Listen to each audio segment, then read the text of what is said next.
Celtic Christian spirituality is a fascinating tradition. It's easy to become romantic about it or a bit sentimentalizing about it.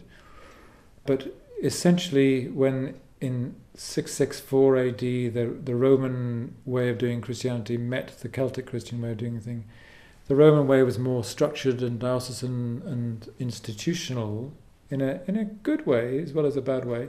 And the Celtic way was a bit more whimsical and spontaneous, but highly disciplined. So people can run away with a feeling that the Celts were just into looking at trees and saying, isn't it wonderful out here? But in fact, they practice a really rigorous spiritual discipline. But they also combine this paradox. They held in creative tension apparent opposites. In other words, they were deeply rooted to place, but they were also able to be moved on by God to be missionaries. So the hermit would be a hermit one year and then hear a voice from God saying, you need to go and get in your coracle and boogie off across the sea to evangelize the Slavic nations or something.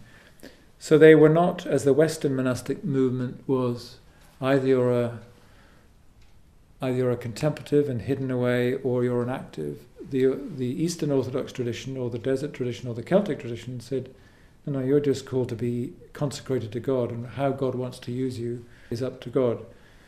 So the Celtic spiritual tradition places a high premium on discipline leading to freedom.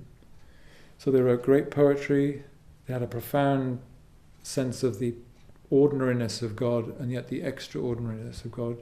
So they would write prayers about, there's a great milkmaid's prayer about her pulling the teats of the cow and filling the pail with milk, and there's this whole partnership with creation happening, and that's her prayer. So it's a bit as Luther talked about, the milkmaid is as important as the priest, because it's the weaving of prayer out of the everyday that's critical. So there's the capacity to journey with the gospel, there's the capacity of hospitality, whilst at the same time guarding solitude and aloneness with God. So they really emphasized, as Jesus did, I think, and as Paul did, as the great saints did, silence and solitude as precursors to service.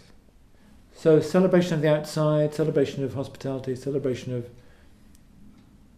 the earthiness, it's very incarnational and sort of not too institutional, so it allowed a lot of freedom for personal interpretation of the way that God is calling us to.